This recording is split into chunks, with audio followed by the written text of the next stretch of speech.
FIIs की holding आ गई है।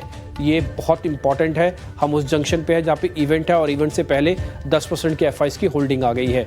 दूसरा पॉइंट, ये निफ्टी का चार्ट आप देख पा रहे होंगे। इसके अंदर हमने आपको लास्ट टाइम भी बताया था, ये जो पुल बैक है इस लाइन तक लेके आ सकता है। आप देखो उस लाइन तक हम आ गए हैं। मैं थोड़ा कहेंगे तो आपको ब्रॉड कर देता हूँ। ये आप देखिए ऑलमोस्ट हम उस लाइन की तरफ अप्रोच कर रहे हैं। ये बहुत इंपॉर्टेंट स्ट्रांग पुल बैक है। अगर इस लाइन के हम पार हो गए, लक्ष्मण रेखा समझिए, इन दोनों लाइंस के अगर हम पार हो गए तो 50 और 200 दिनों के एवरेज का ब्रेकआउट करेंगे, फिर एक नया स्टीप राइज भी मार्केट के अंदर आ सकता है। अदरवाइज यहाँ पर आपको अपना स्टांस को एक्स्ट्रा ऑर्डिनरी कॉशियस कर देना है। आज भले ही शुक्रवार है, आज आखिरी सेशन होता, लेकिन कल बजट की वजह से मार्केट के अंदर ट्रेड होगा, तो इसलिए ये एक्सटेंशन हम उम्मीद करते हैं कि आज या तो क्लोजिंग में आ जाएगी या तो कल सुबह सुबह तक इस लाइन तक तो हम पहुंच ही जाएंगे। ये शॉर्ट कवरिंग का एक पॉइंट था जो कि इस बार की डेरिवेटिव एक्सपायरी के पास आया। अगर ये एक्सपायरी इस बार नहीं होती इस समय, ट्रस्ट में मार्केट के अंदर हम बहुत ही नेगेटिव डाटा फ्लोट कर रहे थे, लेके भी जा रहे थे, लेकिन थैंक्स टू डेरिवेटिव एक्सपायरी जिसने काफ़ी हद तक शॉर्ट्स कवरिंग करवाई। अगले मंथ के जब कॉन्ट्रैक्ट ट्रांसफर हो रहे थे तो उन कॉन्ट्रैक्ट्स के अंदर स्लॉट साइज चेंजेस हो गए। 3 के बदले में 1 मिला निफ्टी का और 2 के बदले में 1 बैंक निफ्टी मिलने लग गया। रेशो 1:3 और 1:2 की बन गई। इससे थोड़ा वॉल्यूम भी कम हुआ, जो ट्रांसफर नहीं हुआ, लेकिन जो रोल हुआ वो परसेंटेज में आपको ज़्यादा दिखने लगा। शॉर्ट स्क्वीजिंग के बाद लॉन्ग साइड पे थोड़ी रोल ओवर भी पॉजिटिव हुआ है। सेक्टोरल चर्निंग जारी है। आज भी कई कंपनीज के नंबर आएंगे, उनका निजी इम्पैक्ट इस तरह के मार्केट्स में पड़ेगा। 17.5-18 का विक्स है, वो अपना काम अपने आप कर ही रहा है और बजट से पहले इतना तो होना ही चाहिए। 17 का विक्स अगर इतना भी नहीं होगा तो फिर बजट को आप एंजॉय कैसे करोगे। हालांकि पिछले 2-4 दिन में करीब 7-8% फेयर कम हुआ है। अमूमन फेयर बढ़ता है क्योंकि एक्सपायरी निपट गई और हमने थोड़ी शॉर्ट कवरिंग को टिका भी दिया, इसलिए मार्केट का फियर थोड़ा सा कम हुआ है। It's a good thing, but और भी ज़्यादा ना गिरे। पता लगे और ज़्यादा गिर गया, फिर वॉलिटिलिटी नहीं है मार्केट के अंदर, तो फिर अच्छी खबर भी इम्पैक्ट नहीं डाल पाएगी।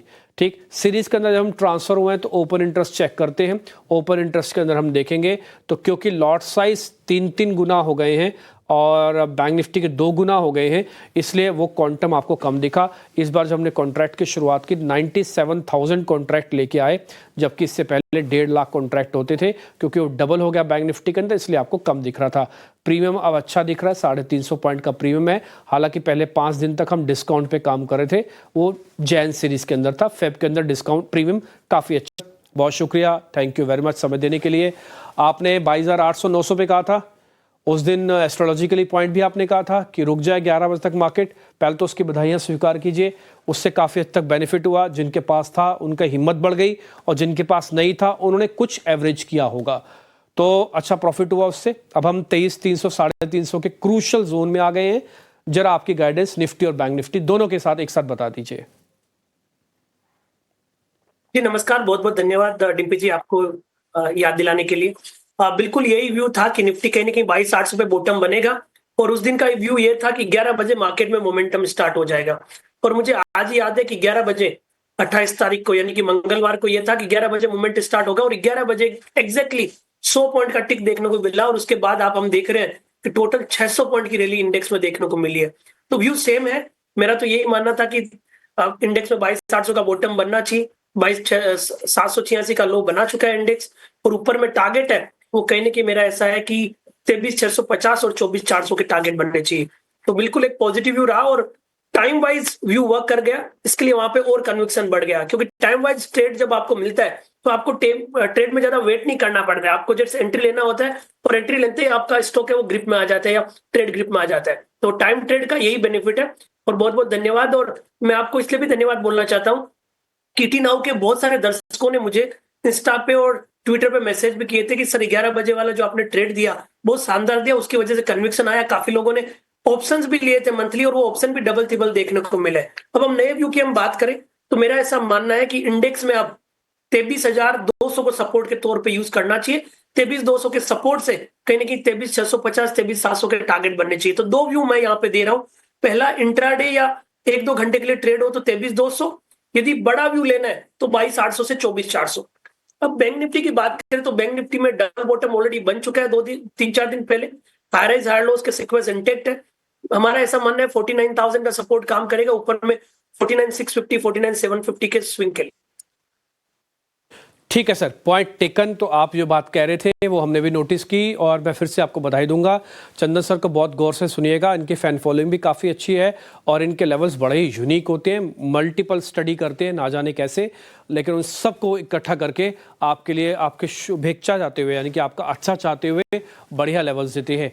तो इस बार भी आपको जो निफ्टी के लेवल आए, आप 650 तक आ गए, ड्रैग कीजिए शनै शनै। 23,000 बेस बना तो 23,200 का बेस बनाओ, आप 650 की करो तैयारी। ऐसे ही बैंक निफ्टी पे भी उन्होंने रिकमेंडेशन दी है, वो लेवल्स भी आप नोट कर लीजिएगा।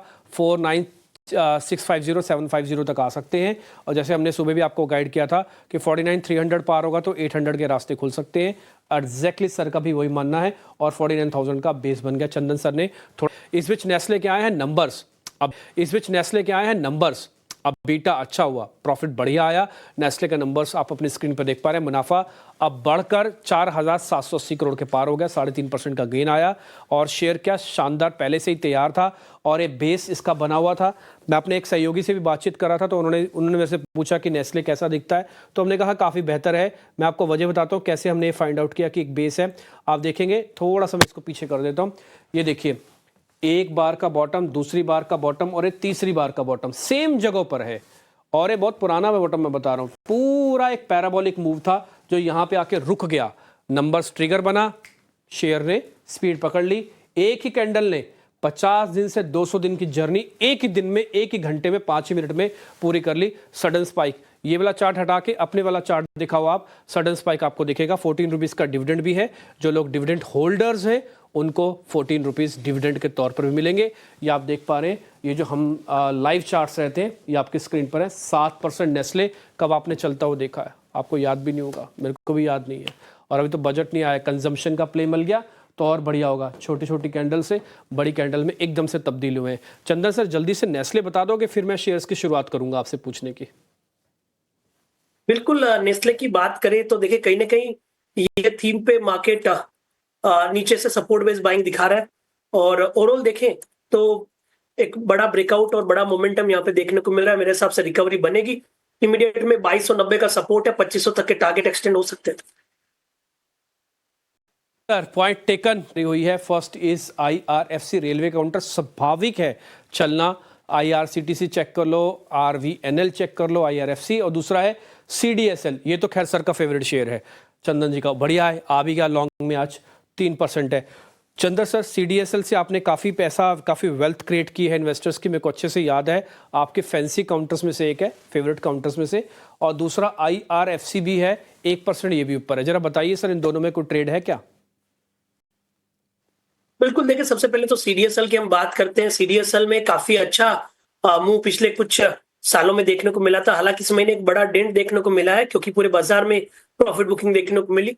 मेरे हिसाब से 1200 का जोन एक मेजर सपोर्ट का काम करना चाहिए। अभी रिसेंटली इसने 1240-42 के बॉटम बने, तो यहाँ पे पिक करना चाहिए इस डिक्लाइन में, क्योंकि अच्छा काउंटर जब ऑलरेडी ऊपर के लेवल से कनेक्ट होता है तो वहां पे मार्जिन ऑफ सेफ्टी के अलावा बेटर रिस्क रिवॉर्ड रेशियो बैठ जाता है।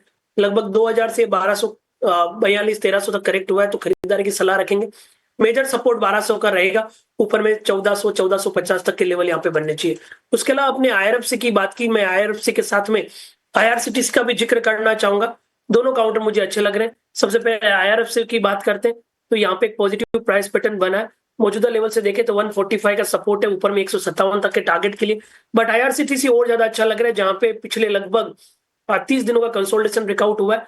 795 के सपोर्ट से खरीदारी की सलाह देंगे 840 तक के टारगेट के। ठीक है, IRCTC आज डेज हाई है। आज सुबह सुबह हम बात कर रहे थे सर, हमने कंटेनर कॉर्पोरेशन और IRCTC के दोनों चार्ट एक साथ दिखाए थे और दोनों को की 700 रुपए की रेंज में थे, 750 की रेंज में। तो हमारे मेहमान ने भी कहा कि IRCTC चल सकता है। आप एक बार ये देखिए, शेयर 4.5% ऊपर है। ये मेरे वाला चार्ट है, ये है वो डाउनफॉल का चैनल जिसके बारे में सर आपसे बात कर रहे थे।